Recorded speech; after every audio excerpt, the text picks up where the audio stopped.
Tem uma certa máxima no futebol, e também vale para a vida, que você só dá o devido valor diante da ausência, né? Quando a pessoa não está lá, que você percebe o quanto ela faz falta.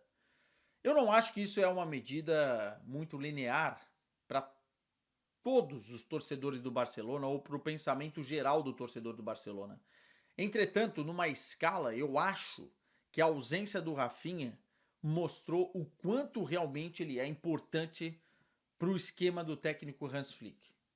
Eu não estou falando só individualmente, com a bola, gols e assistências. Eu estou falando de liderança e também de work rate. Ó, o que é isso? O trabalho que ele realiza, o trabalho sujo também que ele realiza para essa equipe do Barcelona. E o quanto a equipe se sente mais confortável com ele dentro de campo. Por que eu quis começar esse vídeo falando sobre o Rafinha? Porque eu acho que ele foi determinante hoje numa partida que, teoricamente, entre aspas, seria fácil, acessível para a equipe do Barcelona, mas que o Barcelona poderia ter se complicado pelo desenho daquilo que vem sendo a equipe nos últimos jogos, daquilo que foi a equipe no meio da semana contra o Chelsea, num contexto diferente, mas é uma derrota pesada que pode atropelar e pode jogar o time para baixo, e daquilo que se desenhou o jogo, porque o Barcelona, com 1 minuto de partida contra o Alavés, estava perdendo. Aliás, mais uma bola parada, mais uma falha de marcação terrível. E foi ali talvez de 2 jogadores, né? Mais do caçador que tenta cortar uma bola e joga para dentro da área de uma forma bizarra, mas que acaba colocando o Barcelona em desvantagem no jogo que na teoria o Barcelona controlaria com muita facilidade, né? E o Rafinha puxou o jogo para ele no primeiro tempo, cara. Assim, impressionante a diferença do Barcelona com Rafinha e sem Rafinha. A grande notícia para o torcedor do Barcelona, para mim, nem é a vitória contra o Alavés, estar na liderança de La Liga provisoriamente, mesmo que provisoriamente, né? O Girona pega o Real Madrid amanhã. Mas eu acho que é esse retorno do Rafinha, assim. Jogou 60 minutos, a gente vê ele cada vez mais solto, cada vez mais se sentindo um atleta de futebol. E ele demonstrou hoje que realmente ele faz a diferença. E faz a diferença por alguns motivos, tá? Podemos falar dos gols do primeiro tempo, né? Jogada dele do primeiro gol, linha de fundo e tal. Ainda tem um toquezinho do Lewandowski que rouba a assistência do Rafinha para o gol do Lamine Yamal. Depois, mais uma jogada dele e o gol do Dani Olmo. Parêntese aqui para a bola do Gerard Martin, hein? Lançamento espetacular de perna esquerda, numa movimentação muito inteligente, né? Fugindo da linha de impedimento do Alavés, para conseguir sair na frente, né? Um ataque ao espaço muito rápido do Rafinha para fazer depois o passe para o Dani Olmo. Enfim, mas esse contexto do primeiro tempo mostrou muito a dependência do Rafinha.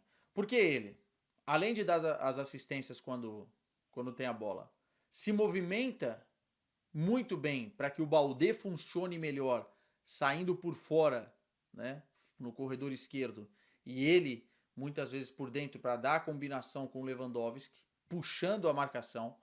Ele consegue também tirar muito o foco, fazer o Barcelona jogar mais pelo lado esquerdo e tirar muito o foco da marcação do Lamine Yamal, e tira também, por estar dentro de campo, a pressão ofensiva que se coloca nos ombros do Lamine Yamal, porque o Rafinha consegue compartilhar esse protagonismo.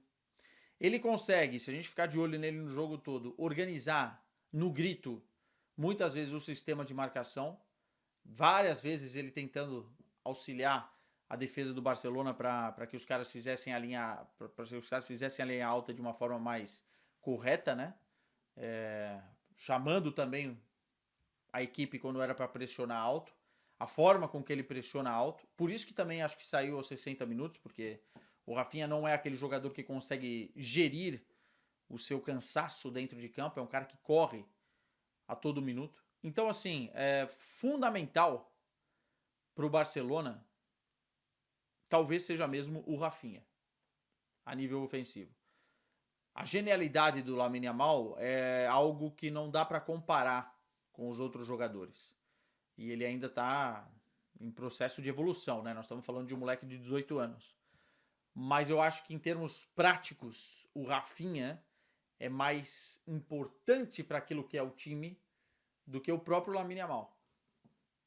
Eu sei que é um statement, que é uma declaração forte, mas é verdade, cara, porque o Rafinha faz realmente todo esse trabalho invisível e psicologicamente é um cara muito mais preparado para encarar certas situações, né? A gente viu o que fez na temporada passada, então depois de 2 meses é muito bom ver o Rafinha dentro de campo. Ele hoje foi fundamental para a equipe do Barcelona. Teve outras oportunidades, né? Teve uma assistência no segundo tempo que ele poderia ter dado para o Lewandowski no escanteio. Teve outra oportunidade depois do gol do Alavés que ele poderia ter feito também. Enfim, o Rafinha foi, para mim, a grande novidade dessa equipe do Barcelona. Eu esperava que o Barcelona dominasse mais o Alavés.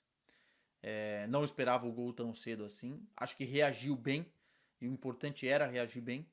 Mas no segundo tempo, por exemplo, uma equipe que teve 86% de posse de bola contra 14% de posse de bola, teve várias e várias oportunidades para matar o jogo antes, né? Fazer o 3-1 antes e não fez. O 3-1 foi feito nos acréscimos do segundo tempo, com passe do Yamal para o Dani Olmo. O Alavés já tinha largado um pouco o sistema defensivo e estava tentando empatar a partida, né? Tava sentindo que dava para empatar a partida, mas esse sentimento do Alavés foi criado pelo Barcelona.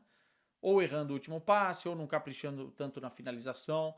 Acho que faltou ao Barcelona aquele instinto de matar a partida realmente. Cozinhou muito o Galo na segunda etapa e isso poderia ter cobrado um preço, assim, porque o Alavés, tanto no final do primeiro tempo, depois que o Lamine Yamal perde aquele gol incrível, uma belíssima combinação depois de uma roubada de bola, ele sai na cara do goleiro e ao invés de ele bater para a esquerda, deslocando, ou até mesmo na direita, porque o goleiro estava vendido no lance, ele tenta driblar o goleiro e a bola acaba indo na trave.